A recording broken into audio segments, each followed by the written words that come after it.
भक्ती आवडते देवा, हेची थोर भक्ती आवडते देवा, संकल्पावे माया संसाराची, ठेविले अनंते तैसेची राहावे, चित्ती असू द्यावे समाधान, वाहिला उद्वेग दुःखाची केवळ,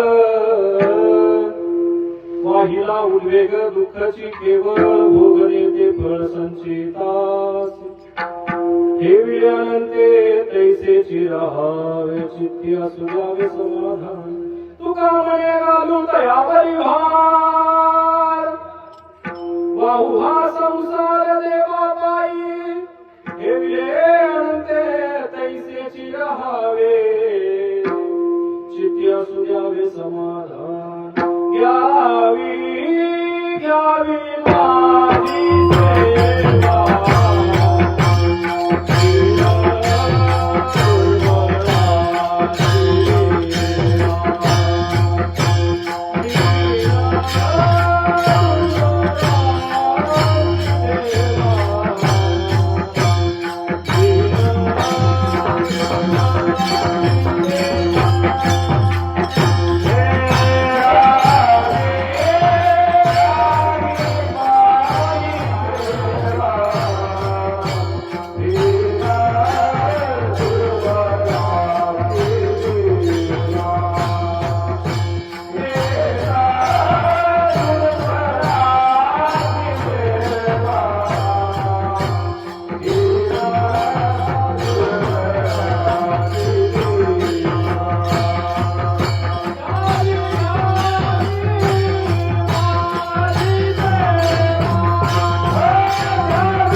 शेखरं कृपाकरं नारदादि योगी वृंद वंदितं दिगंबरं काशिकापुराधिनाथ कालभैरवं भजे प्रतिष्ठान गोदावरीचा निवासी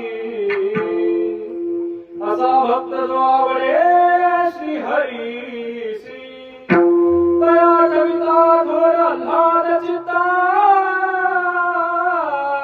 नमस्कार माझा सद्गुरु एकनाथ ओम नमो ज्ञानेश्वरा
नमो सद्गुरु भास्करा पूर्ण हेची थोर भक्ती आवडते देवा संकल्पावी माया संसार हिवले अंते तैसेची रहावे चित्ती असू द्यावे समाधान. प्रस्तुत इको जास्त झाला आवाज कमी ठेवा एवढं लोकांना ऐकून गेलं पाहिजे. हॅलो. प्रस्तुत प्राप्त रूपी कीर्तन सेवेसाठी घेतलेला अभंग अखंड हिंदुस्थानचे अर्धदैवत छत्रपती शिवाजी महाराजांचे आद्य गुरु देहू निवासी ज्यांनी या विश्वाला पंचम वेद रूपी गाथा दिला. देहू निवासी सुप्रसिद्ध साधू जगद्गुरु संत तुकाराम महाराज यांचा या नरदेहाने जन्माला आल्यानंतर भक्ती कशी करावी भक्तीपर प्रकरणातील अभंग या ठिकाणी आजच्या सेवेसाठी घेतलेला. विठ्ठला विठ्ठला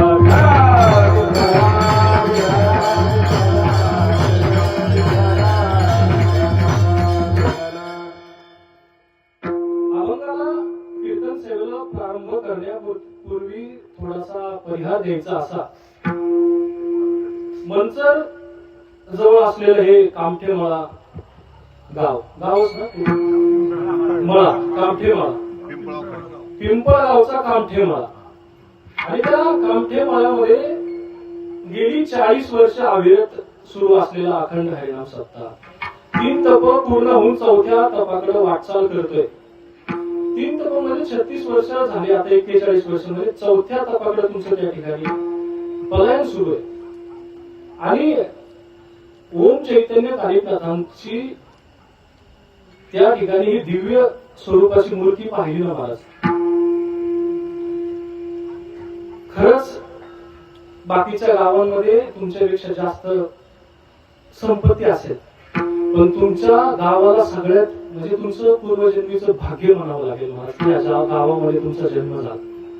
एवढं पवित्र पुण्यभूमी या ठिकाणी आहे. आणि त्यांच्या या अखंड हरिनाम सप्ताह 41व्या सप्ताह निमित्त आजच्या दुसऱ्या दिवसाची सेवा या ठिकाणी माझ्या वाट्याला आमचे निखिल भाऊ असतील त्यांच्या सुविधा असतील. ताई आमच्याकडे तबला शिकायच्या तेवढेच आहेत ना ताई. त्यांच्या मार्फत आलेली ही सेवा परिग्रह द्यायचा असा. विठ्ठला विठ्ठला या कीर्तन सेवेसाठी ज्यांनी उत्कृष्ट अशी गायन साथ केली महाराजजी त्यांच्या चरण देखील दंडवत. उत्कृष्ट असे माऊलींचे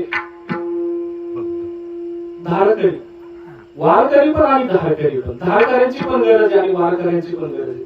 ताई देखील उभे आहेत. सर्व ताईंना सर्व श्रोत्यांना वंदन करतो. आणि आमचे सन्मित्र महाराष्ट्रातील मृदुंगामधील एक उत्कृष्ट नाव ज्यांनी हजारो शिष्य घडवले पांडुरंग आप्पा दातार त्यांचे पट्टे शिष्य आमचे सन्मित्र गौरव महाराज कुंभार या सेवेला उपस्थित. सर्वांच्या चरणी नतमस्तक होतो आणि कीर्तन सेवेला प्रारंभ करतो. विठ्ठला विठ्ठला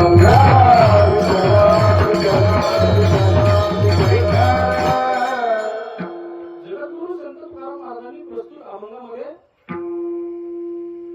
या नरदेहरूपी गावाला आल्यानंतर या मनुष्याने काय करावं. जगद्गुरु संत तुकाराम महाराजांनी सांगितलं या मनुष्याने ज्या जीवाला आल्यावरती 84 लक्ष योनी फिरून हा नरदेह प्राप्त झाला. मग या नरदेहाला आल्यानंतर या मनुष्याने काय करावं. काय करावं मनुष्याने संसारातली माया संकल्पित करावी. या जीवाने संसारातली माया संकल्पित करून परमेश्वराची भक्ती करावी. ती भक्ती देवाला आवडत असते. कोणती भक्ती देवाला आवडते. संसारातली माया संकल्पित केल्यानंतर जी भक्ती केली जाते ती भक्ती देवाला आवडत असते. ती थोर भक्ती सांगितली माणसं. हे जी थोर भक्ती आवडते देवा संकल्पावी माया संसाराची. संसारातली माया संकल्पित केल्यानंतर या जीवाने काय करावं. या जीवाच्या जीवनामध्ये अनेक प्रकारची दुःख त्या ठिकाणी येणार आहेत महाराज. अनेक प्रकारची दुःख येताना आपल्या समोर संत महात्मे आपल्या डोळ्यासमोर ठेवून त्यांच्या प्रपंचामधल्या दुःखांकडे आपण पाहायचं. आणि जसं आनंदाने ठेवलं ना तसं त्या ठिकाणी राहायचं. ठेविले अनंते तैसेचे राहावे. पण अनंत जसं ठेवील तसं कधी राहता येईल, जेव्हा तुमच्या चित्तामध्ये तुम्ही समाधान बाळगणार. चित्तामध्ये जेव्हा समाधान येईल, शेजारच्याची चारचाकी पाहून आपल्या चित्ताचं समाधान नष्ट नाही झालं पाहिजे. मग चित्ताने समाधान कसं प्राप्त होईल? ठेविले आनंदे तैसेची राहावे, चित्ती असू द्यावे समाधान असावं. महाराज, कलियुगामध्ये हा शब्द खूप दुर्मिळ आपल्याला त्या ठिकाणी पाहायला मिळतो. अजून खूप पुढे जसं जाईल तसं समाधान हा शब्द नाहीसा होणार आहे. चित्ती असू द्यावे समाधान, वाहिला उद्वेग दुःखाची केवळ, भोगणे ते फळ संचित. संचित कर्म कोणाला भोगावं लागलं? संचित कर्म किती जण आत्या दिला? आत्या किती आहेत? आत्या कोणाची तरी कोणतरी आत्या असेल ना. हा, देवाची आत्या कोण आहे का इथं? आहे का? कृष्णचंद्र प्रभूंच्या आत्या. कृष्णचंद्र प्रभूंच्या जर आत्याला दुःख भोगावं लागलं, कुंती मातेला प्रारब्ध संचित भोगावे लागले का नाही? वाहिला उद्वेग दुःखाची केवळ, भोगणे ते फळ संचित. देवाच्या वडिलांना देखील संचित कर्म भोगावं लागलं. महाराज, दशरथ राजांना भोगावं लागलं. संचित कर्म भोगत असताना काय करायचं? जसं देव ठेविले अनंते तैसेचे राहावे, चित्ती असू द्यावे समाधान. हे सर्व करत असताना या सर्व गोष्टी महाराजांनी 3 चरणामध्ये सांगितले की कसं वागावं. भक्ती सफल कधी होणार? महत्वाचा मुद्दा सांगितला तो माया संकल्पित करावं, देवाने जसं ठेवील तसं राहावं, समाधानी राहावं. हे कधी होणार आहे महाराज? जेव्हा तुम्ही त्याच्या चरणावरती आपला भार घालेल. तुका मले घालू तयावरी भार, त्याच्यावरती भार घालायचा. आणि खरं सांगू का, ज्यांनी त्याच्यावरती भार घातला ना, त्यांच्या मदतीला तो कोणत्या ना कोणत्या रूपामध्ये त्या ठिकाणी आलेला आपल्याला पाहायला मिळतो. तुका मले घालू तयावरी भार, वाहू हा संसार देवा पायी. 99.99% लोकांना वाहू हा संसार देवा पायी जमणार नाही महाराज.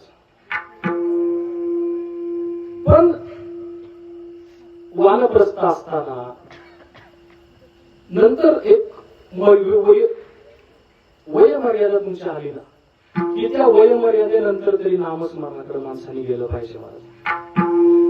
जरी संसारातल्या जबाबदाऱ्या असल्या तरी संसार करूनच परमार्थ या सर्व संतांनी आपल्याला 2-3 संत जर सोडले तर संसार करूनच परमार्थ केला. पण आपल्या जबाबदाऱ्या पार पडल्यानंतर जरी राम म्हणता नाही आलं, लांब लांब लांब लांब म्हणता आलं तरी चालेल. उलट्या नामाने वाल्मिकी तरलाय, वाल्याचा वाल्मिकी झाला. पण एका वयानंतर जरी संस्कार विकाल्या, जबाबदारीमुळे जर नामस्मरण घेता आले नसेल तर त्यांनी त्यांच्या एका वयानंतर या नामस्मरणाकडे येणं गरजेचं. असा सरळ सरळ अर्थ जगद्गुरु संत तुकाराम महाराजांनी या अभंगाचा सांगितला. विठ्ठला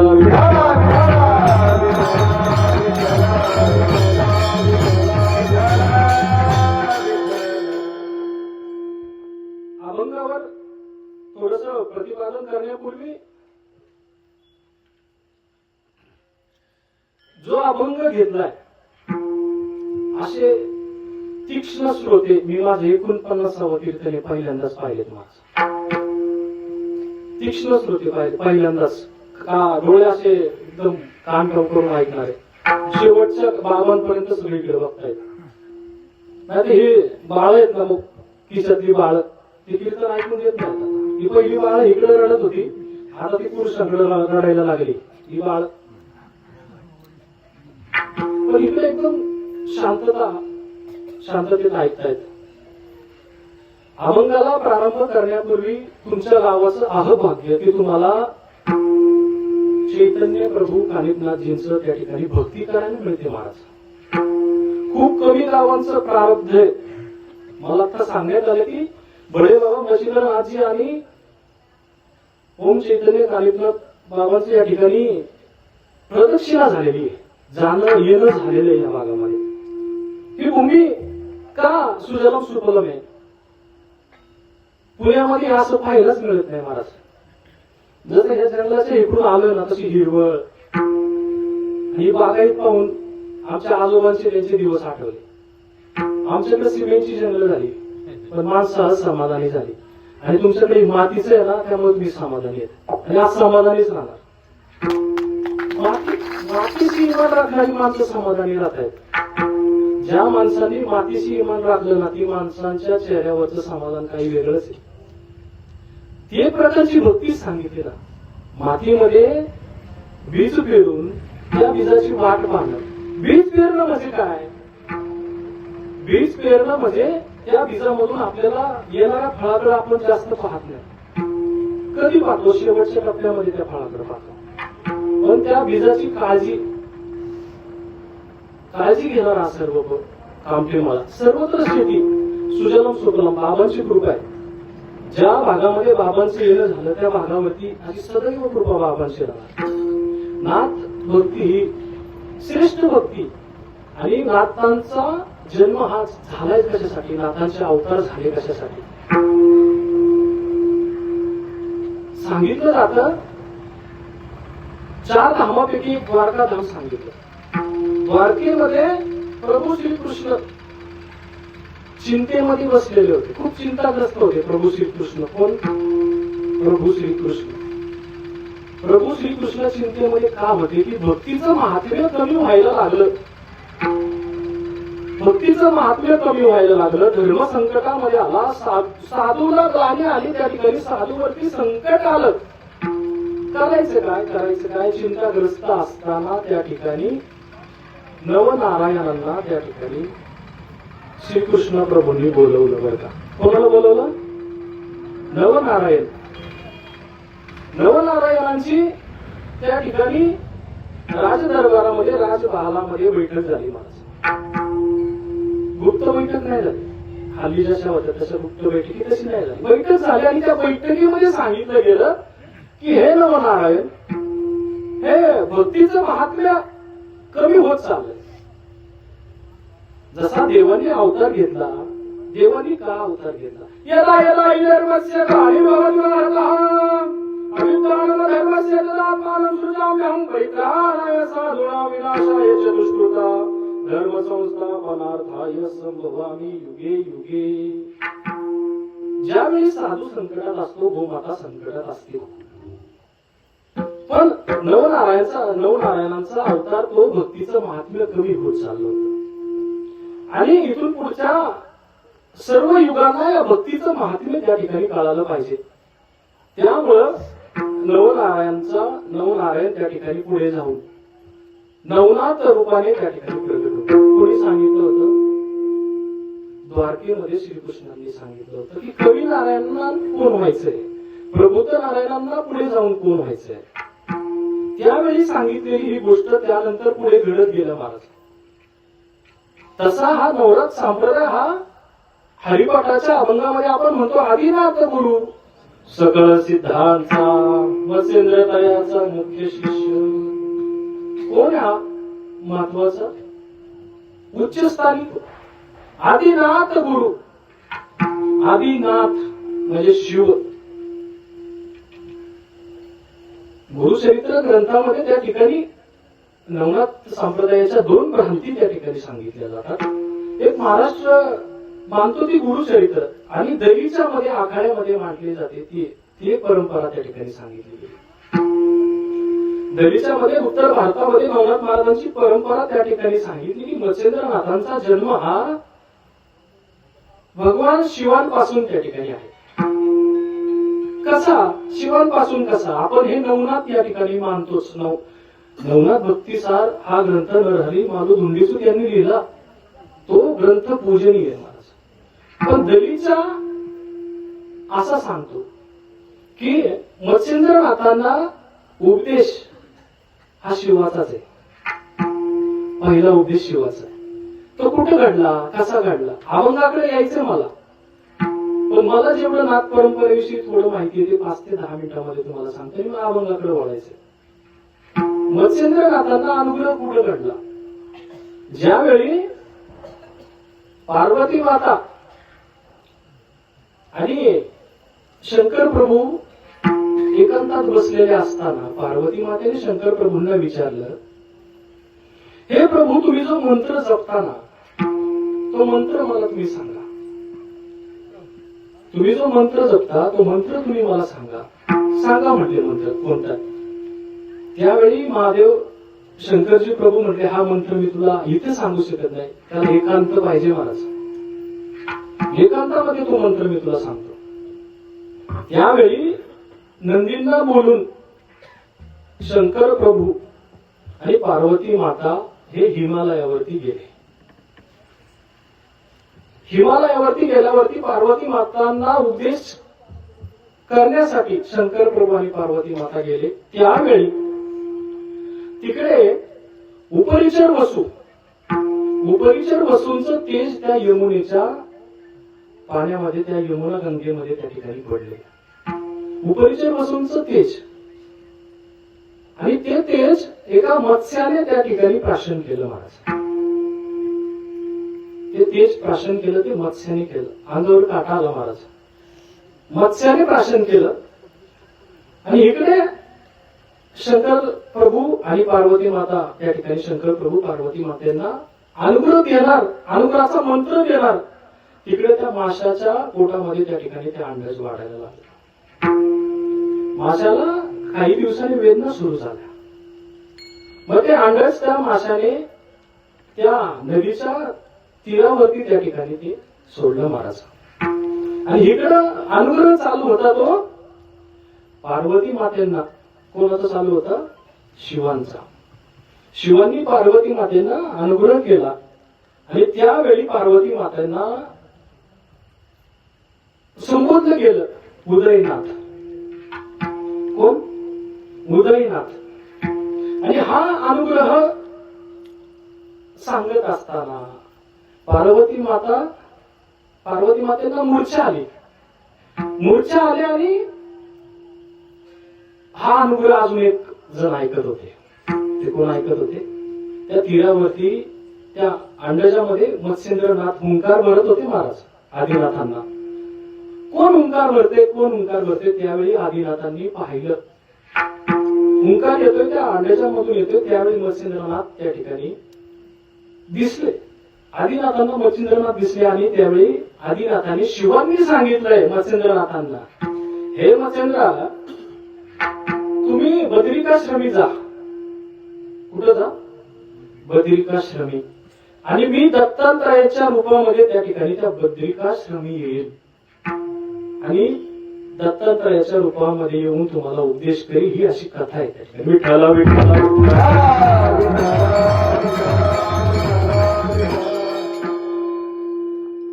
तसं जर पाहिलं तर दरीच्या मध्ये 12 पंथ त्या ठिकाणी सांगितले.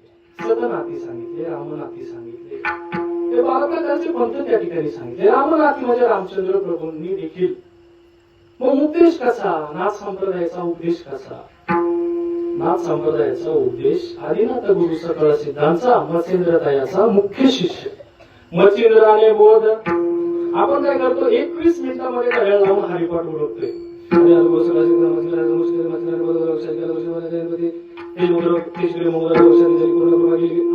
समजून सत्य गुरु राये कृपा माझे केली. आपल्याला बाबा महाराज सातारकरांचा हरिपाठ लावून ऐकायचा कंटाळा यायला लागलाय. 50 ओव्हरच्या मॅच नकोच म्हणायला लागलेत माणसं. आता 20 ओव्हरच्याच मॅच चालू आहेत. आदिनाथ गुरु सकळ सिद्धांचा. मग मच्छिंद्रांनी बोध गोरक्षांना केलं महाराज. आता सर्व नाथांचे अवतार जर सांगितले तर तुम्हाला 11 वाजता जेवायला बसायला लागेल. प्रथम मच्छिंद्रनाथांचा अवतार कसा झाला, मच्छिंद्रनाथांचा जन्म कसा झाला, हे कथा सर्वांना नवनाथ ग्रंथ पारायण करणाऱ्यांना सर्वांना माहिती आहे. हे संप्रदाय मंत्र कोणी कोणाला दिले तर सांगितली जाती परंपरा. मत्स्येंद्रनाथांनी गोरक्षांना मंत्र दिला, गोरक्षनाथांनी जालंधरांना दिला. पण गोरक्षनाथांनी अजून काही देवांना मंत्र दिलेत महाराज. कोणत्या देवांना मंत्र दिले? विष्णूंना मंत्र दिला. विष्णूंना यांनी गोरक्षनाथांनी, त्यांना म्हणतात संतोषनाथ. दलितच्या मध्ये बघा संतोषनाथ म्हणतात. ब्रह्मांना उपदेश दिला, सत्यनाथ म्हटलं जातं. गणपतींना देखील विदेशी देवता, प्रथम देवता ज्यांना म्हटलं जातं, त्या गणपतींना देखील उपदेश आहे गोरक्षनाथांचा. गजभिली गजगंडनाथ, गजभिली गजगंडनाथ. मच्छिंद्रनाथांना, शेषनागांना देखील अनुग्रह दिलाय महाराज. अचल चंबीनाथ शेषनागांना म्हटलं जातं. अशा सर्व बऱ्यापैकी देवांना देखील अनुग्रह आहेत गोरक्षनाथांचे.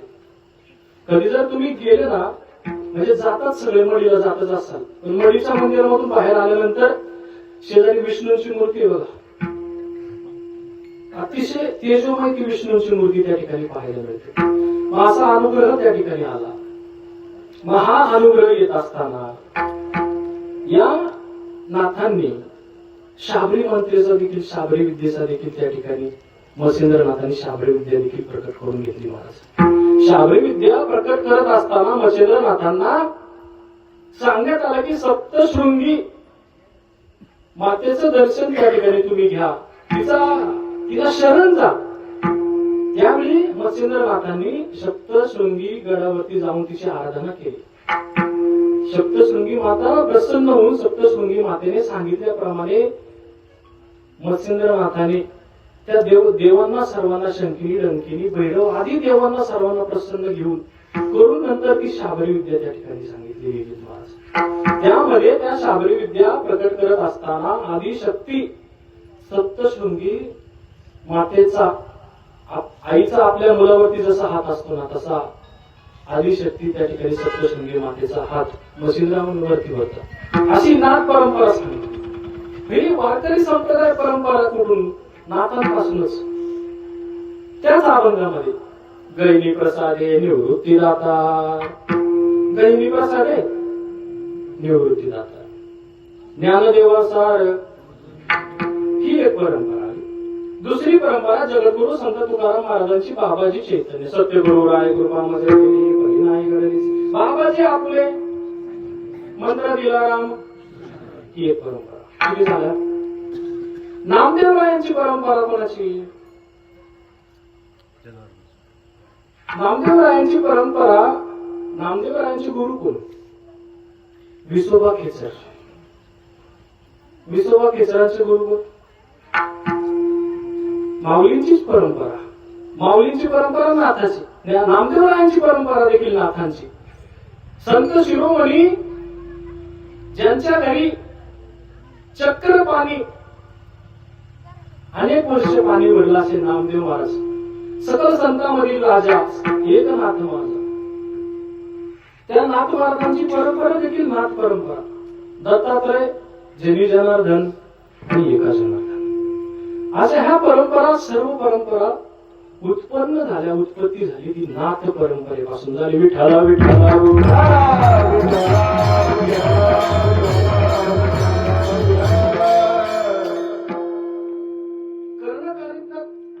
तसं पाहिलं तर कानिफनाथ महाराजांना कर्ण कानिफनाथ म्हणलं जातं. का? कानिफनाथ महाराजांचा जन्म सर्वांना माहिती आहे. कानिफनाथ महाराजांचा जन्म व्हायच्या आधी श्री महादेव प्रभू शंकरजी, जालंधरनाथ आणि अग्निदेवता त्या ठिकाणी उपस्थित होते. त्यावेळी शंकरजींनी जालंधरांना सांगितलं की एका या वनामध्ये एका हत्तीच्या कानामध्ये कोणाचं तेज पडले? ब्रह्मांचं, ब्रह्मदेवाचं तेज त्या हत्तीच्या कानामध्ये पडले. आणि मी सांगितलं ना सुरुवातीला, कृष्णांनी सांगितलं होतं नवनारायणांना, तुम्हाला पुढे जाऊन अवतार घ्यायचा. तर मच्छिंद्रनाथ म्हणजे कवी नारायण होते ते मच्छिंद्रनाथ झाले, कवी नारायण जे होते ते मच्छिंद्रनाथ झाले, आणि प्रबुद्ध नारायण जे होते ते पुढे जाऊन कानिफनाथ झाले महाराज. मग ते कथा सांगितली जाते. त्या हत्तीला वनातून बाहेर बोलवलं, मग त्यानंतर जालंधरनाथ महाराजांनी विनवणी केली, हे नाथ तुम्ही या बाहेर. त्यावेळेस तर आपल्या मडीला जर गेलं तर तिथं आपल्याला पाहायला मिळतं समोरच हत्तीच्या कानामधून त्या ठिकाणी जालंधरनाथ कानिफनाथ महाराजांना घेताना ते पाहायला मिळतं. अशी ही थोर परंपरा, आणि या थोर परंपरेचे उच्च स्थानी असलेले कानिफनाथ महाराजांचा सहवास तुमच्या गावाला मिळतो. किती भाग्याचं आहे, भाग्यवान गाव म्हणायला लागेल ज्या गावामध्ये ज्या नाथांपासून या वारकरी संप्रदायाच्या परंपरा आल्या, ज्या नाथांनी देवांना, या शाबरी मंत्राने देवांना देखील नाथांनी सोडलं नाही महाराज. आता हालीत कथा म्हणून लोकांनी सांगतात, अभंग काढलं वळायचंच आहे आपल्याला, पण हालीत मोह आवडेना. शाबरी मंत्र ज्यावेळेस दिला त्यावेळेस चरपटीनाथ महाराज सर्व देवादी देवांना हरवत निघाले होते. चरपटीनाथ महाराज त्यावेळी इंद्राला असं वाटलं, हा चरपटीनाथ जर असंच हे युद्ध करत राहिले तर देवादिकांचं देखील अवघड होईल, जगणं अवघड होईल. त्यावेळी इंद्राने सांगितलं, पूर्वी, एक शब्द लक्षात ठेवा पहिला, पूर्वी. कधी? पूर्वी देवादिकांमध्ये वाद झाले तर ते वाद मिटवायचं काम कोण करायचं? नारायण. नाथमहर्षी पूर्वी वाद मिटवायचे काम करायचे नाथमहर्षी. हालीचे नाथमहर्षी वाद. मग नारद मुनी आले, हे इंद्रा कोणत्या संकटामध्ये पडला? चरपटीनाथांनी 12 वर्षाच्या बालकांनी देवांना देखील वेठीस धरलंय. त्यावेळी सांगितलं गेलं इंद्रांना, शाबरी मंत्र ना, शाबरी विद्या तुम्ही देखील शिका. आणि ज्यावेळी जालंधरनाथ, गोरक्षनाथ हे मीननाथांना त्या ठिकाणी शाबरी मंत्र देत होते, विद्या देत होते, त्यावेळी डोकं कोणाचं होतं? नारद मुनींचं डोकं. इकडे दत्तात्रय पण म्हणजे जन्माच्या वेळेस पण नारद मुनीच डोकं. जय भारी व्रत आहे. ते आल्या ते बाळ होऊन बसले ते. इकडे नारद मुनींचं डोकं. नारद मुनी त्यावेळी इंद्रांना नारद मुनीने सांगितले की तुम्ही मोराचं रूप घेऊन ती शाबरी विद्या त्या झाडावर बसून ऐका. तेव्हापासून हे चोराचोरीचं चौर्य कर्म म्हणतात त्याला. चौर्य कर्म इंद्रदेवांनी केलं महाराज. पण काय होतं सांगू का, गाडी आपल्या हातात आहे, पण गाडीची चावी जर आपल्या हातात नसेल तर काय उपयोग? कधी मी पुण्याला पोहोचायचो? आता जर इथं माझी चावी हरवली तर मी कधी पुण्याला पोहोचायचो? जसे भाऊ सोडतील मला. पण इंद्रदेवांनी विद्या चोरली, पण तिची चावी हातात नव्हती ना. चरपटीनाथांना ही गोष्ट कळाली, ती नाथ महाराजांना कळाली, नाथांना कळाली की इंद्रांनी चौर्य कर्म केलं. त्यावेळी सांगितलं, तुझ्या पक्षाचं रूप घेऊन विद्या चोरण्यासाठी आला, त्या पक्षाला काय? तुझी विद्या कुठं राहील? पंखातच राहील. तेव्हापासून नाथ महाराजांच्या दर्शनाला आल्यानंतर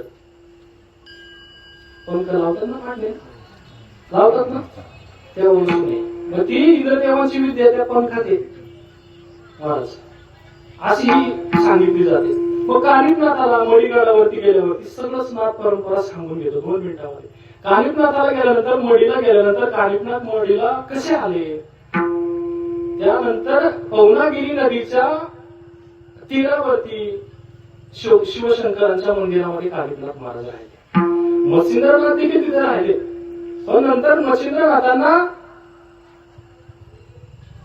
संन्यासी हा त्यागी ब्रह्मचर्य पाळणारा हा माणूस एकांतातच राहू शकतो. काय म्हणणे तुमचं? एकांतातच, संसारिक एकांतात राहू शकत नाही. एकांतात तिथं त्यांना कानिपनाथ महाराजांचे काही शिष्य परिवार यायचा. मग एकांतानंतर त्यानंतर मायंबा ठिकाणी गर्भगिरीवरती मच्छिंद्रनाथ गेले. अशी आख्यायिका काय की कानिपनाथ मंदिरामध्ये गेल्यावरती डाळिंबाचं झाड तुम्हाला पाहायला मिळतं. जर त्या, मी भविष्य सांगायला आलो नाही बरं का, भविष्यकारांवरले वाईट दिवस आहे सध्या, पण असं सांगितलं जातं की कोणी मनाने जर संकल्प करून त्या झाडाला जर, तर ती त्यांचा संकल्प खरा होतो. कोणी केलं होतं असं? कोणी केलं होतं असं? गौरवजी कोणी केलं होतं? अखंड हिंदुस्थानचे आदरणीय छत्रपती शिवाजी महाराज यांची सून, ज्यांनी या धर्माला, या महाराष्ट्राला धर्म शिकवला, ते धर्मवीर संभाजी महाराज. काय धर्म शिकवला? ज्यावेळी इतक्या यातना भोगल्या, त्या यातना त्यांच्या मुलाला देखील भोगाव्या लागला महाराज. आपण म्हणतोय शिवाजी महाराज जन्मावे पण दुसऱ्याच्या घरात, आपल्या घरात नको. एवढ्या यातना त्या ठिकाणी धर्मवीर संभाजी महाराजांनी भोगल्या. कवी कलशांनी त्यांचं वर्णन केलंय. कशा यातना होत्या? यामुळे रावण की सभा शंभू बंद हो बजरंग, बबुलाचं कसे मिरसमा खूप खेळा रंग, राजन हो तुम सांजे खूप लढे हो तुम जंग, त्यो तेज निहार के कापत तेजत औरंग. असे लढले राजे, असे लढले राजे. आणि त्या राजांची पत्नी येसूबाई. का बरं? येसूबाईंना त्या ठिकाणी ज्यावेळी बालराजांना ज्यावेळी मुघलांनी अटक केलं ना, येसूबाईच्या चिरंजीवांना बालराजांना ज्यावेळी अटक केलं त्यावेळी येसूबाईंनी नवस केला होता त्या ठिकाणी कानिफनाथांना, हे कानिफनाथा 5 दिवसामध्ये माझा मुलगा माझ्या जवळ येईल आणि मी तुझं महाद्वार बांधून देईल. तुला पितळाचा घोडा त्या ठिकाणी दिलाय ना, तो चिमाजीराव सावंत नावाचे भोसल्यांच्या पदरी सेवक म्हणून त्यांनी दिलेला आहे. बाबाजीराव गायकवाड आणि चिमाजीराव सावंत यांनी तो घोडा दिलेला आहे महाराज. मग ती कोण होती? गाळिंबाबाई नावाची एक कानिफनाथांची शिष्य होती. गाळिंबाबाई. काय होते, वाचन झाले कमी आणि मी जर सांगितलं न वाचता, महिलांनी नाही वाचलं पाहिजे, महिलांनी नाही वाचलं पाहिजे, अहो चांगलं पसरावं समाजामध्ये, तसं म्हटलं गेलं तर मग गाळिंबाबाई ही कानिफनाथांची शिष्या कशी? रंगपंचमीच्या दिवशी महोत्सव असतो, संजीवन समाधी त्या ठिकाणी घेतली.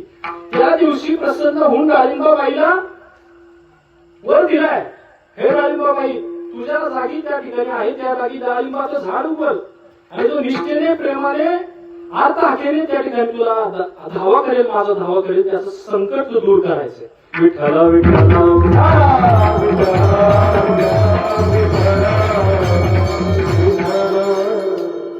पण त्याचं देखील नियम दिलेत महाराज. नियम पाळून केलं ना की लहान थोर मोठे सर्वांना अधिकार आहे. नियम पाळून केलं पाहिजे महाराज.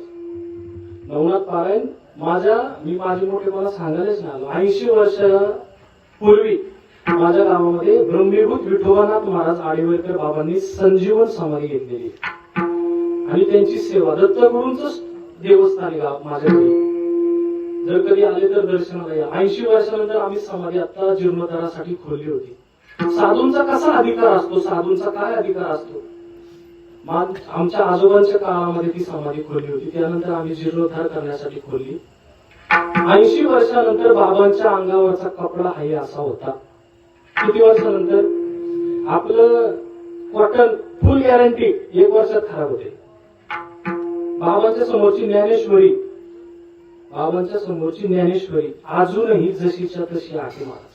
कोणाला पाहिजे असेल तर माझ्याकडे फोटो आहे. अशी साधूंची त्या ठिकाणी महानता आहे आणि ती महानता आपल्याला कळाली पाहिजे. अभंगाच्या विवेचनाकडे आपण वळलो. मला नाथ संप्रदाय माहिती होती तेवढी मी सांगायचा प्रयत्न केला. जन्म सर्वांची माहिती येतो सर्वांना. मच्छिंद्रनाथांचा जन्म कसा, गहिनीनाथांचा कसा, वृक्षनाथांचा कसा, शंकरीनाथांचा कसा, रेवणनाथांचा कसा, हे सर्व जन्म माहिती आहेत. आता अभंगाकडे बोलू. त्या ठिकाणी विठ्ठला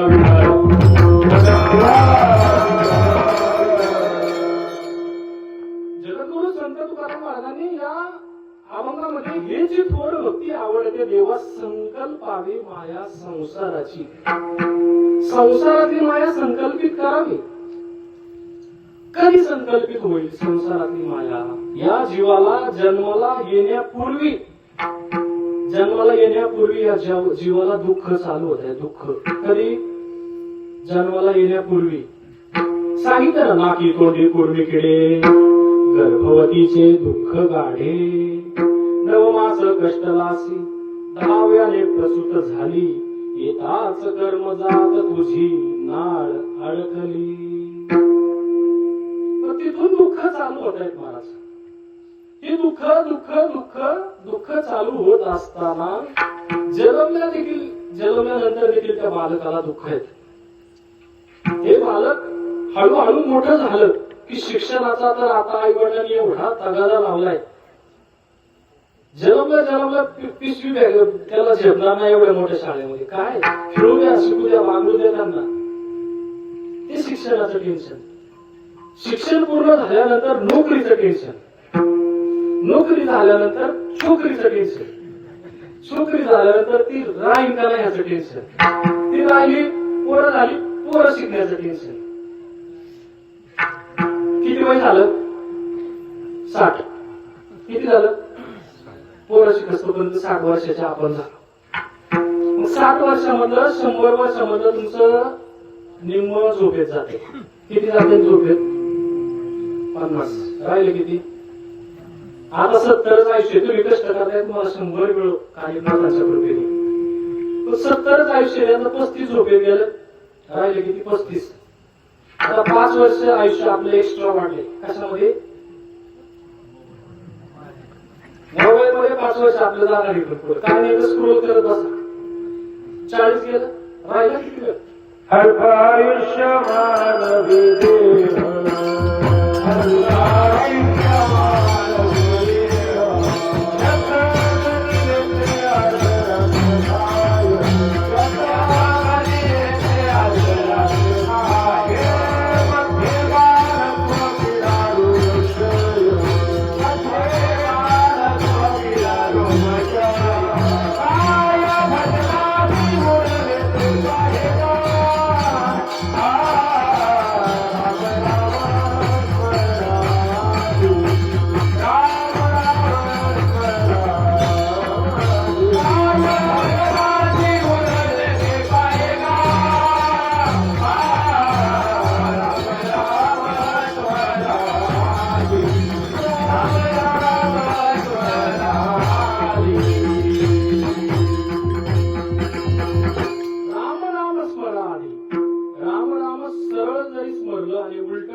रामाचं नामस्मरण तुमच्या आयुष्यामध्ये घडावं.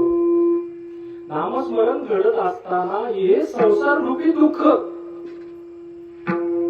हे सर्वांनाच होते महाराज. पण त्या दुःखापासून ती माया संकल्पित करून जर तुम्ही भक्तीकडे गेलात ना, तर ती भक्ती देवापर्यंत पोहोचणार आहे. दुःख दुःख दुःख सुख आणि दुःख सुख आणि दुःख. आमचे गुरुवर्य एक उदाहरण सांगतात. कसं आहे सुख आणि दुःख संसारिकाने हे उदाहरण ऐकण्यासारखे महाराज. गुरुदेव सांगतात नियती नावाची आई आहे आणि त्या नियती नावाच्या आईला सुख आणि दुःख नावाची 2 मुलं आहेत. नियती नावाची आई आणि त्या नियती नावाच्या आईला सुख आणि दुःख नावाची 2 मुलं. सुख आणि दुःख नावाची 2 मुलं पटांगणामध्ये खेळायला गेली महाराज मुलांसोबत. सर्वजण त्या सुखासोबत खेळत होते, सुखासोबत खेळत होते. दुःख आलं रडत घरी. दुःख म्हटलं आई काय म्हणतात, मम्मी म्हणतात, आई म्हणतात इकडं जे म्हणायचं ते म्हटलं दुःख. आई ते सोबत माझ्यासोबत खेळत नाही ग, त्यांना सांग ना माझ्यासोबत खेळायचं. लगेच आईची कळवळ्याची जाती करीला भाविन प्रीती मातेची आचित्ती अवघी बालकाची व्याप्ती देह विसरे. आपण लगेच म्हणले सर त्या सुखाला बोलून आण. सुखाला बोलवलं आणि आईकडे सगळे डोकं असते महाराज. आईने काय केलं, सुखाचे कपडे दुःखाला घातले, दुःखाचे कपडे दुःखाला म्हणले जा आता. दुःखाला म्हणले जा आता. उद्यापासून या कलियुगातले पटांगणातलेच नाही, कलियुगातले संसारिक सगळे तुझ्या सोबतच खेळणार आहेत. कलियुगातले संसारिक सगळे दुःखासोबतच खेळतोय आपण. फक्त कपडे कशाची आहे? असं संसारिकाचं झालंय. संसार दुःख मूळ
नाही. दुःख्यांची यादी कबीर महाराजांनी सांगितली. महाराज, जो देखे सो दुखिया बाबा, सुखिया कोई नहीं रे. जो देखे सो दुखिया बाबा. कोण कोण? जोगी दुखिया, जंगम दुखिया, तपस्वी को दुख दुलार.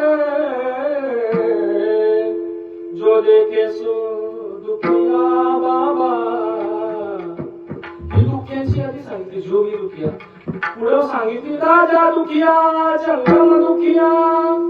राजा दुःखी सांगितला, जंगम दुःखी सांगितलं. त्याच्या पुढं सांगितलं ब्रह्मा विष्णू शंकर दुखिया, जिन्होंने सृष्टि रचाई. जो देखे सो दुखिया बाबा. कबीरजी, एवढे दुःखी तुम्ही तुमच्या या अभंगामध्ये सांगितले, पण तुम्ही सुखी कोणते मला सांगा. कहत कबीरा वो नहीं दुखिया, जिसने मन को काबू किया. मन, ज्याने आपलं मन जीता, जिसने उसके मन को जीता ना, ज्याने आपलं मन जिंकलं ना, तो सुखी सांगितला. मग मन जिंकणार कशाने? 4 साधनं सांगितली. 4 योग साधन सांगितलं, ज्ञान साधन सांगितलं, कर्म साधन सांगितलं, आणि 4थं साधन सांगितलं ते भक्ती. मनुष्याला देवाच्या प्राप्तीपर्यंत जाण्यासाठी या जीवाला 4 साधनं सांगितली. योग साधना ही संसारिकाला न जमण्यासारखी आहे.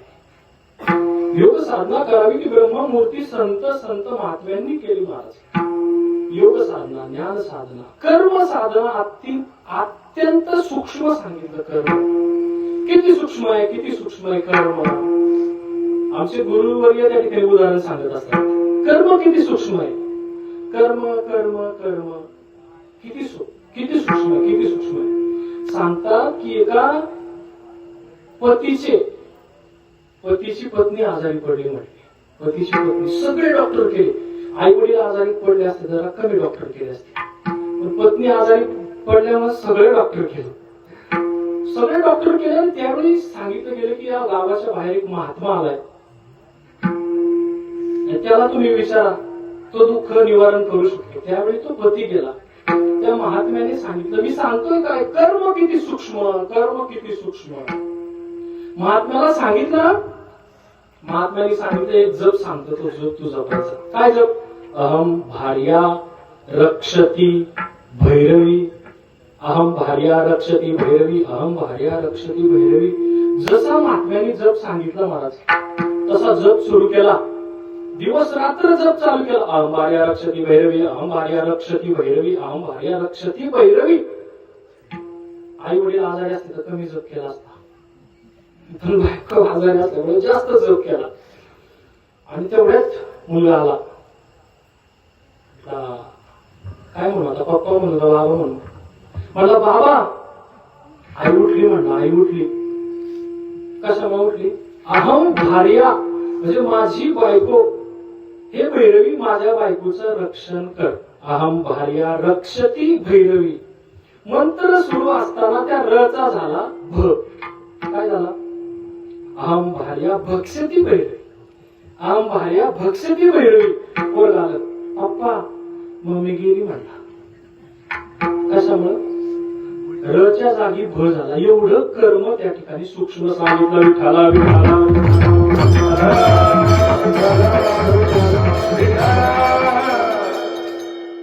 सोपा सांगितला तो भक्ती मार्ग सांगितला. भक्ती मार्ग बहु सोपा, भक्ती मार्ग बहु सोपा,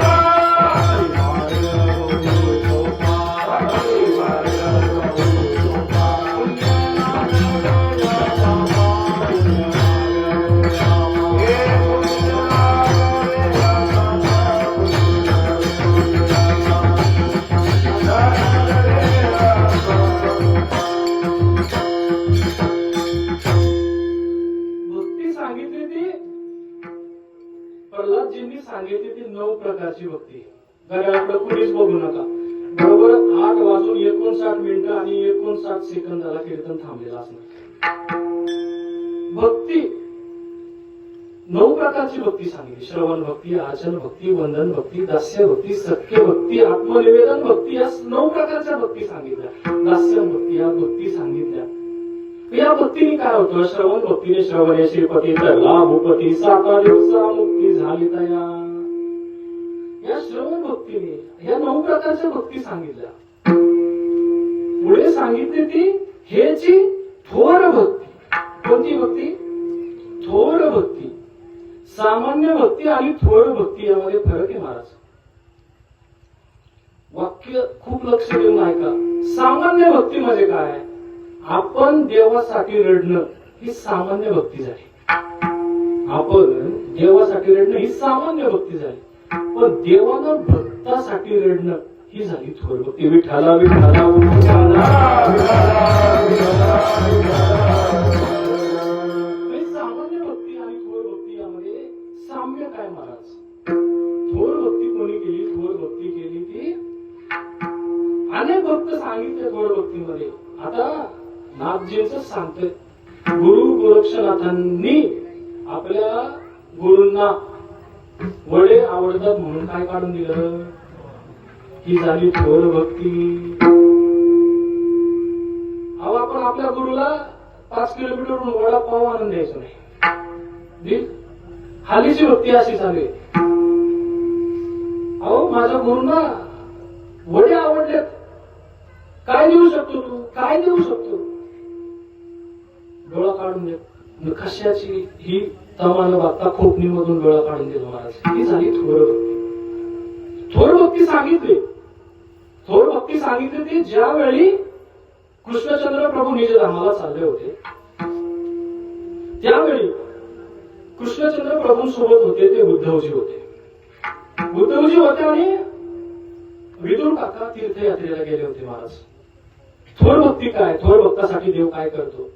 ज्यावेळी दुर्योधनाचे 56 भोग नाकारले, जेवणाचे 56 भोग नाकारले, उद्धवजी चलो विदुरा घरी जाय, शेवरी के बेर सुदामजी के जावल, रुची रुची भोग लगाय. उद्धवजी चलो विदुरा घरी जाय.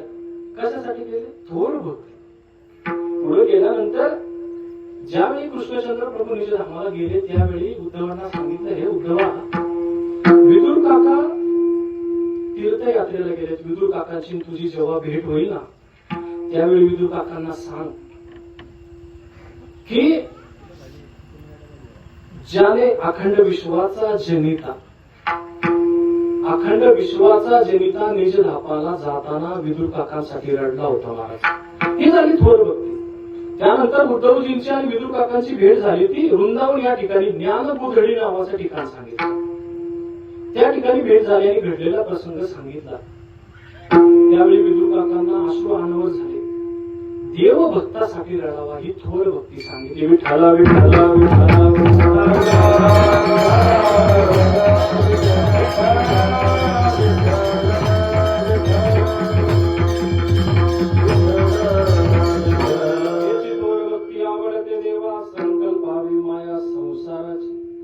संसारातली माया संकल्पित करून महाराज कसं राहायचं? जगद्गुरु संत तुकाराम महाराजांनी दुसऱ्या अभंगामध्ये सांगितलं.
अनंत तैसेची राहावे. कोणाच्या चित्तामध्ये समाधान असतं?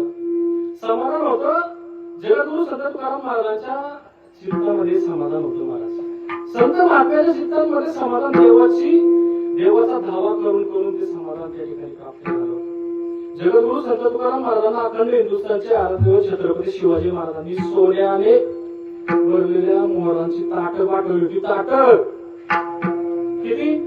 सोन्याने भरलेल्या मोहराचे आता 1,00,000 किती आजचा काय माहिती, 1,48,000 रुपये थोडे ताट. राजे हे तुमच्या स्वराज्यासाठी उपयोगी येईल. अहो माझ्याकडे पण सावकारकी होती, धिक्कार केला त्याचा, संसाराचा धिक्कार केला, समाधानी राहिलो. समाधानी राहिले, किती दुःखामध्ये समाधानी राहिले. समाधानी राहिले त्या कुंती माता राहिल्या. कुंती माता कोण? कुंती माता कोणाच्या आत्या? कृष्णाची आत्या. आत्यानं ऐका, कृष्णाची आत्या होती त्यावेळेस ती मध्ये असते. तसं करते ते द्वारकेतले एक बेड माझ्या नाव करून टाकतात. म्हणली असते ना, सहज केला असतं, सहज असं सध्या चाललंय त्याच्यावरच चाललंय. लिखाण करीत असतो कधीतरी आठवल्यावरती. एका मित्राच्या आत्याच्या घरी गेलो होतो महाराज, ह्याच शिशुवासाठी. मला चला महाराज, पडला तर पडला फरक. गेलो तर ती 2 तास पाणी नाही भेटलं महाराज. त्यावेळी आठवलं, हक्क सोड. त्या दिवशी एका प्रवचनामध्ये सांगितलं, ज्यांनी घेतलं त्याला लागलं असेल मनाला. तुम्हाला महाराज तुम्ही एकच बाजू बघता. मला कोणती तरी बघितली ना मी, दुसऱ्या माझा तरी महाराज ती बाजू बाबा. हक्क सोड. भावा बहिणीचं नातं हक्क सोडणे तुटलं. आई बापाच्या डोळ्यातलं अश्रू त्यांना नाही दिसलं. दादा म्हणत होता, ताई थोडं सबुरीने घेऊ, थोडं सबुरीने घेऊन शेवटच्या श्वासापर्यंत आपण एक जीवानी राहू. बहिणीची राखी आणि भावाची साडी. आता काय झाली? प्रेम, नात, विश्वास या शब्दांना राहिली का? झिरो. चोळी बांधली गेली पुढे. विठाला विठाला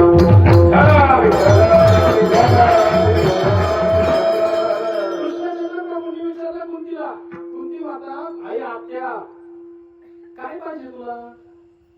निज आम्हाला चाललंय, लग्न झालं, नवरा पंडुरोगी मिळाला, मुलांना कौरवांनी आयुष्यभर त्रास दिला.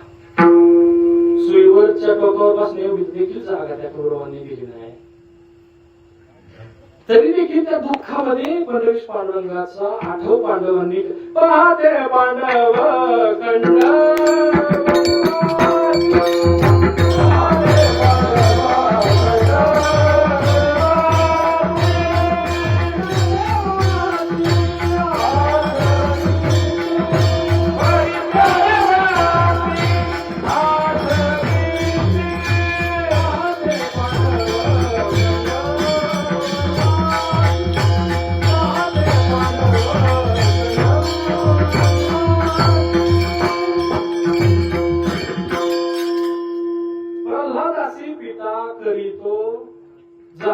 परितो नित्य स्मरे म्हणे नारायण. किती जात झाला.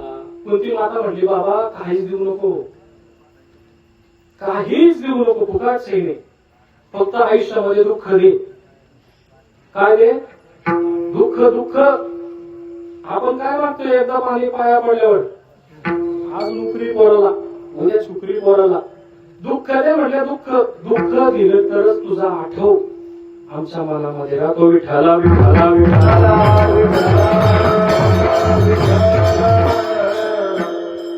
ठेविले आनंद तैसेची राहावे. चित्तामध्ये समाधान असावं. महाराज मी सांगून आलो, समाधान कोणाच्या चित्तामध्ये राहणार आहे?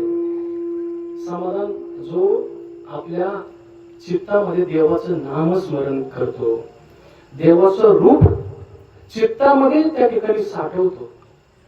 कसं साठवायचं देवाचं रूप? कसं साठवायचं? कधी तो आपल्या मनामध्ये स्मरणात राहील. कधी स्मरणात राहील? दत्तगुरूंची जर पालखी निघाली ना महाराज, तर त्या पालखीमध्ये नामस्मरण करावं. पालखी निघाल्यानंतर नामस्मरण करत करत करत करत करत करत निघालो घेऊन दत्ताची वारसी. निघालो घेऊन दत्ताची वारसी. निघालो घेऊन आनंदाने आम्ही भाग्यवान.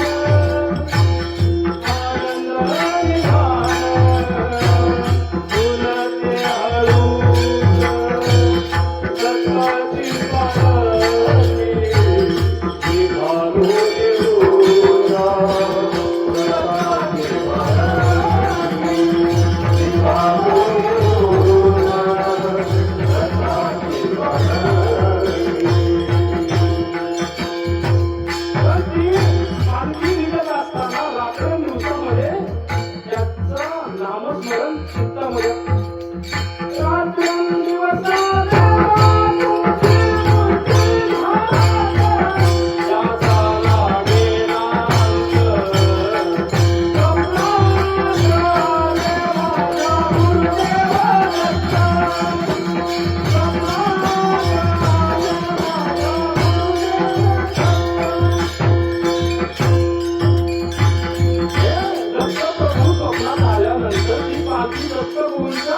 मंदिरामध्ये पोहोचल्यानंतर देवाचा साक्षात्कार झाल्यानंतर 3 देव ब्रह्मा विष्णू आणि महेश्वर सामोरी बसले.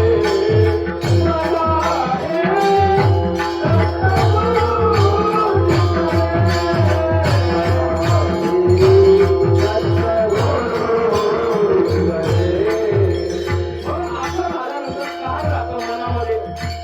हे मनामध्ये काय शिकत आहे.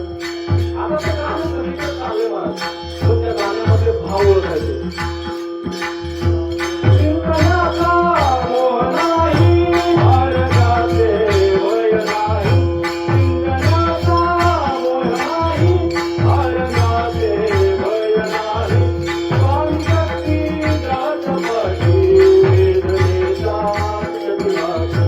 स्वामी शक्ती जात पाठी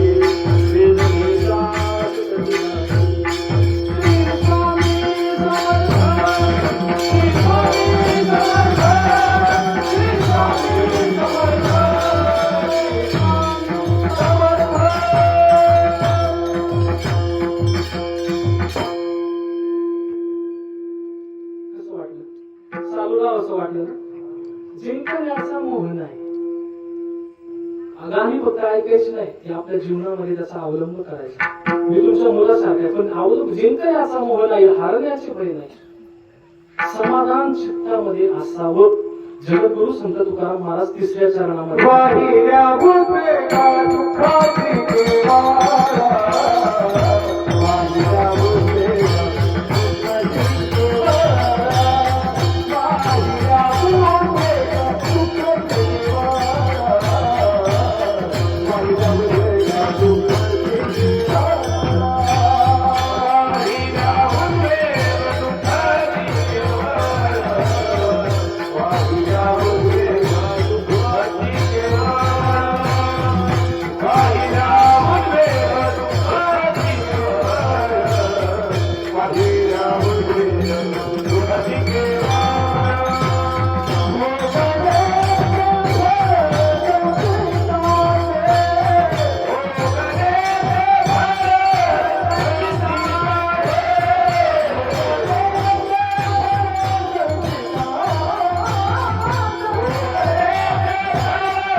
संचिताचं फळ सर्वांना तुम्हाला आम्हाला भोगायचंय महाराज. काय संचिताचं फळ? संचिताचं फळ कोणाकोणाला भोगावं लागलं? संचित कोणाला कोणाला भोगावं लागलं? कर्मे रावण क्षय पावला, कर्मे दशरथे वियोगे मेला, कर्मे राम वनवासा गेला, वियोग घडला सीता गेली. कर्मने काय होतं महाराज? कर्म तुमची आमची कोणाची कोणाला कर्म चुकली नाही. गीत रामायणामध्ये त्या ठिकाणी लिहिलं, दैव जात दुःखे भरता दोषना कुणाचा, पराधीन आहे जगती पुत्र मानवाचा. माय कैकईला दोषी सवे दोषितात, राजत्याग कानन याचा सर्व कर्म जात. खेळ चाललासी माझा पूर्व संचिता, पराधीन आहे जगती पुत्र मानवा. सर्वांना भोगावं लागलं माझं प्रारब्ध, सर्वांना भोगावं लागलं. हे प्रारब्ध भोगत असताना, संचित भोगत असताना आपण जर आपल्या आयुष्यामधला आपल्या भक्तिरूपी भार जर देवावर घातला तर देव काय करत असतो? देव काय करत असतो? देव त्या भक्तिरूपी भार जर आपण देवावर घातला तर देव संकटामध्ये आपली मदत करत असतो. कशामध्ये मदत करतो? भक्ताला जेवढी जेवढी संकट येतात त्या संकटामध्ये देव मदत करत असतो. कसा मदत करतो? कसा मदत करतो? ज्यावेळी मीराबाईंनी कृष्णचंद्र प्रभूंचा धावा घेतला भजनाचा, मीराबाई लहान असताना एक शब्द लक्षात ठेवायचा, पूर्वी मुलं लहान असल्यानंतर त्यांचे आई वडील त्यांना मॉलमध्ये नव्हते नेत, मंदिरात नेत होते. पुढे न्यायचे. मीराबाईंचे वडील मीराबाईंना मंदिरात घेऊन गेले. चला मीराबाई दर्शनाला, चला मीराबाई दर्शनाला. मीराबाई दर्शनाला गेल्या वडिलांसोबत. त्यावेळी मीराबाईंचे वडील म्हणतात, म्हणे देवाईचा करावा संभाळ, हसत बेल्हा मीराबाई, म्हणे देवाईचा करावा संभाळ. हे देवा तिचा सांभाळ करा, सांभाळ. कोण म्हणते? मीराबाईचे वडील मीराबाईंना म्हणतात. मी सांगतोय काय, देवाच्या चरणावरती जर आपली भक्ती ठेवली ना तर तो आपला भाग त्याच्या चरणात त्या ठिकाणी घेत असतो. आपल्या आयुष्यामध्ये आलेली दुःख तो त्याच्या अंगावरती घेत असतो. ज्यावेळी मीराबाईंनी कृष्णचंद्र प्रभूंच्या भक्तीमध्ये मीराबाई कोण होत्या? राजाची मुलगी होती. राजाची कोणाची? कोणासाठी नाचत होती? देवाच्या भक्तीमध्ये तल्लीन होऊन मीराबाईंनी नाचावं. ऐसी लागी लगन मीरा हो गई मगन, वो तो गली गली हरि गुन गाने लगी. ऐसी लागी लगन महलों में पली बन के जोगन चली, मीरा रानी दीवानी कहाने लगी. ऐसी लागी लगन लागली मीराबाईंना. कृष्णचंद्र प्रभू कृष्ण कृष्ण कृष्ण कृष्ण कृष्ण लगन लागत असताना मीराबाईंना देवाचं वेड लागलं. वेड आणि त्याचं वेडच व्हावं लागतं. वेडच व्हावं लागतं. वेड मीराबाई ज्यावेळी लग्नाच्या वयामध्ये आल्या त्यावेळी मीराबाईंचे वडील मीराबाईंना पुन्हा मंदिरामध्ये घेऊन गेला. त्याचा आशय खूप घेण्यासारखा आहे बरं का. ज्या वडिलांना आयुष्यभर ताठमानेने जगायचे ना त्या वडिलांनी मुलीच्या लग्नाच्या वयापर्यंत मुलीला मंदिरामध्ये न्यायला पाहिजे, याचा आशय मला. मीराबाईंचे वडील मीराबाईंना घेऊन गेले. मला 5 मिनिटांमध्ये सोडणार, 9च्या पुढे जाणारच नाही. आम्हाला पण 20-20 ची सवय झाली आता. मीराबाईंचे वडील घेऊन गेले मीराबाईंना. आणि त्यावेळी मीराबाई म्हणतायत वडिलांना, तेने केला से माझा अंगीकार, नका तुझावर पाहू आता. त्यांनी माझा अंगीकार केलाय. मग वडिलांना चिंता झाली. वडिलांना चिंता, अरे त्यांनी तुझा अंगीकार केला. बाबा तुम्हीच म्हटले होतं ना लहानपणी देवाईचा करावा सांभाळ. मग त्यांनी माझा सांभाळ केला. मग ते चिंता म्हणजे त्यांनी माझा अंगीकार केलाय आणि मी पण त्याचा अंगीकार केला. मी आता लग्न करू शकत नाही. झालं महाराज सगळं. मीराबाईच्या वडिलांना वाईट वाटलं.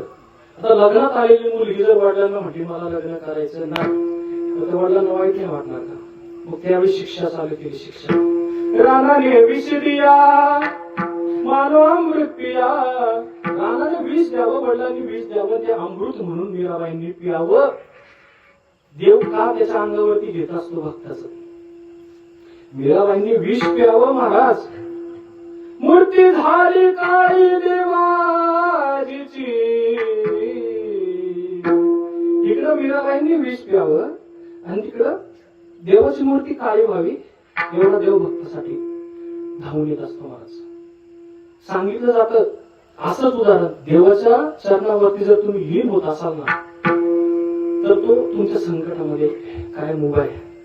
काय उभा आहे, कितीही संकट येऊ द्या त्या संकटामध्ये तो उभा आहे. फक्त आपलं कर्म, आपली भक्ती ही एक विचाराने आणि मनामध्ये काहीही कपट ठेवून नसावी महाराज.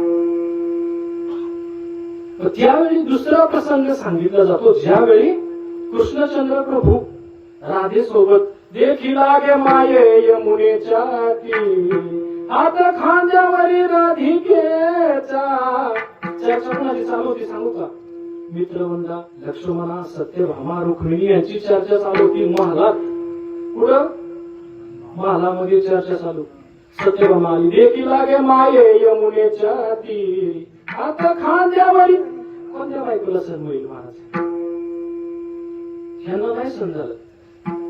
परीक्षा घ्यायची ठरवली राधेची. काय करायचं? राधेला उकळलेलं दूध प्यायला द्यायचं. उकळलेलं दूध राधेला प्यायला द्यायचं. राधेला बोलवलं, उकळलेलं दूध राधेला प्यायला दिलं. थंड शीत दूध असल्यासारखं राधा ती दूध पिली महाराज. मग सवय असते बघा आपल्याला, आपल्यासमोर नाही रडला, बाहेर जाऊन रडेल का?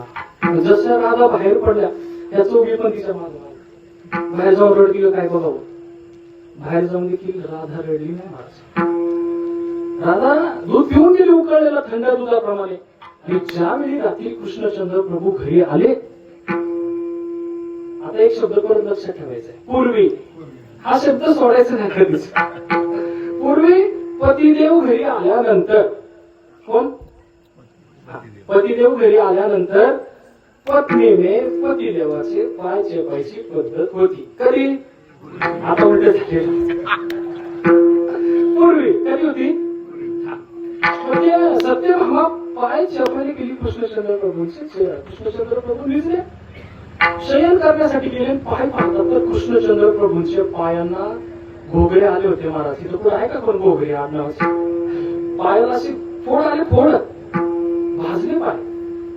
त्यावेळी सत्यभामा म्हटली, कुठे गेले होते उन्हात? लय ऊन पडले आता महाराष्ट्रामध्ये, त्यांनी भाजले काय पाय? त्यावेळी कृष्णचंद्र प्रभूंचं उत्तर खूप ऐकण्यासारखं आहे महाराज. अरे म्हटले, त्या राधेने माझा धावा केलाय, कृष्ण कृष्ण कृष्ण कृष्ण कृष्ण. आणि त्या राधेच्या माझ्याविषयी चुकीचा गैरसमज करून राधेची परीक्षा तुम्ही घेतली. तिला उकळतं दूध प्यायला दिलं. उकळतं दूध. तिची माझ्यावरती इतकी अपार भक्ती की माझे चरण तिच्या हृदयामध्ये, अंतःकरणामध्ये 24 तास आहे. ज्यावेळी तुम्ही उकळतं दूध त्या राधेला पाजलं ना, त्यावेळी माझे हे चरण भाजलेत म्हटले. विठ्ठल विठ्ठल विठ्ठल विठ्ठल.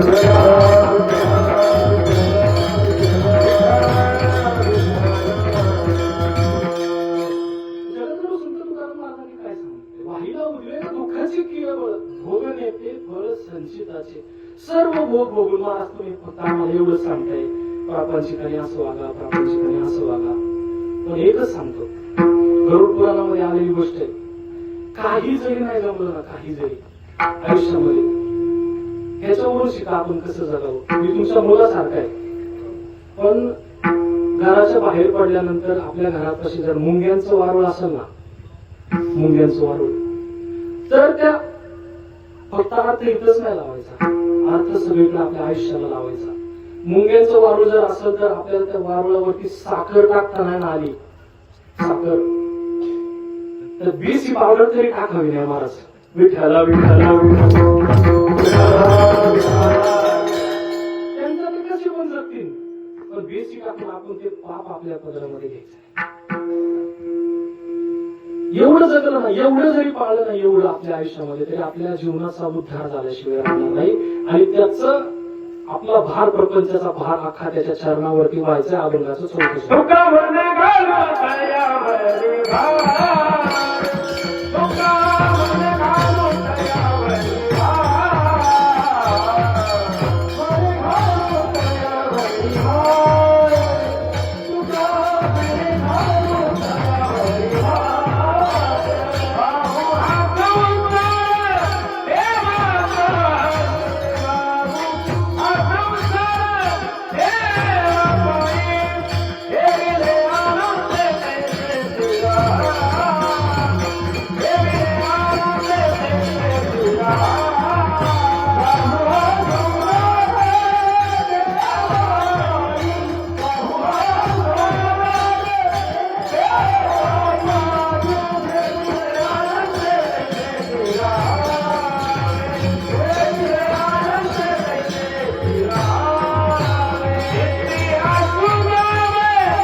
संपूर्ण भारत. एक सांगू का, ज्या संतांचं त्रास द्यायला जे गेले ना, त्रास संतांना, संतांच्या आयुष्यामध्ये जे त्रास द्यायला गेले त्यांचा देखील उद्धार संतांनी केलाय. मग जो भक्ती करून त्याचा उद्धार काय होणार. विसोबा केसरांनी त्रासच दिला की नामदेवरायांचं गुरु होण्याचं भाग्य त्यांना मिळालं. माऊली महाराष्ट्र ज्ञानोबा सांगतात, नवरी फोडावया लागी, लोह मिळो का परिसाचे अंगी, फोडतीये प्रसंगी सुवर्णाची कडी. नवरी फोडावया लागी, लोह मिळो का परिसाचे अंगी, फोडतीये प्रसंगी सुवर्णाची कडी. एवढं संत करत असतात. माहिती आहे परिसाला वरून येणारा घन मला फोडायला आलाय, मला त्रास द्यायला आलाय, तरी देखील परिस त्याचं सोनं करत असतो. महाराज त्रास देणाऱ्याचं जर सोनं करत असतील तर भक्ती करणाऱ्याचं कल्याणच आहे ना महाराज. तुकामध्ये घालू तयावरी भार, वाहू हा संसार देवा पायी. कसा भार घालायचा आहे, कसा भार घालायचा आहे. आता काम ठेवण्याकडे वळल्यानंतर 2 बंगले बघितले, 2 हा मस्त बंगले बांधले आमच्या पुण्याच्या भाषेत एकदम झकास. काय झालं उदाहरण म्हणून घ्या बरं का. त्या बंगल्याच्या मालकाने त्याच्या गार्डन मध्ये झाड लावलं होतं. काय लावलं होतं? झाड. तर बंगल्याचा मालक आता गार्डन मध्ये झाड म्हणलं त्याला पाणी घालीत असेल तर नाही, सारखं पाणी घालीत असेल. ते मालक कीर्तनाला आले होते माझ्या, मला म्हटले महाराज जातानीच्या आला. मी गेलो जाणारच म्हणजे. तर त्या पावसाळ्यामध्ये मालकाने लावलेल्या झाड त्या ठिकाणी वाढलेलं होतं. कधी वाढलेलं होतं? पावसाळ्यामध्ये. आणि उन्हाळ्यामध्ये तामिनी घाटाला तुम्ही जा, त्या झाडाला पाणी कुठून येतो? तरी देखील चैतन्य पालवी त्याला कुठली का नाही. ह्या झाडाने भार त्याच्या बंगल्याच्या मालकावर घातलाय आणि त्या झाडाने भार पंढरीश पांडुरंगाच्या चरणावर घातलाय. त्याच्यामुळे त्याला कुठून देखील पाणी तिथे मिळतेच. आणि या बंगल्याच्या मालकाच्या झाडाने काय केले? मालकावर भरोसा ठेवला. तसा भरोसा त्याच्यावर ठेवायचा. कुठून नाही कुठून कोणत्या तरी मार्गाने दर्शन देणार आणि आपल्या जीवनाचा उद्धार झाल्याशिवाय राहणार नाही महाराज. तुका म्हणे भार घातल्यावरी होईल कैवारी नारायण. नारायण तेव्हा कैवारी होत असतो महाराज. झालेली सेवा पंढरीश पांडुरंगाच्या चरणी, ओम श्री कालीनाथ बाबाजींच्या चरणी, बळे बाबांच्या चरणी समर्पित करतो. मला इथं आमंत्रित केल्याबद्दल निखिल भाऊंचं देखील आणि सर्व ग्रामस्थ सुजलम सुफलम कष्ट करून सावता महाराजांनी जशी शेतामध्ये राबून भक्ती केली ना महाराज, वेळाने पोट फाडून देव दाखवायची धमक सावता महाराजांमध्ये होती. अशी भक्ती हे गाव करते महाराज. शेतातली कामं करून आमच्याकडं आयता पैसा येऊन देखील कीर्तनाला एवढी माणसं नाही. सगळं जागेवर भेटते ना. शेतातली कामं उरकून आवडून एवढा समुदाय या ठिकाणी जमले. सर्वांच्या चरणी नतमस्तक होतो. महाराजांनी अतिशय उत्कृष्ट गायन साथ केली. खूप नाहीतर काही काही ठिकाणी गौरव महाराज सर्वांच्या चरणी नतमस्तक होतो आणि सेवेला त्या ठिकाणी पूर्ण वेळ. तुकाराम नागेश्वर तुकाराम तुकाराम तुकाराम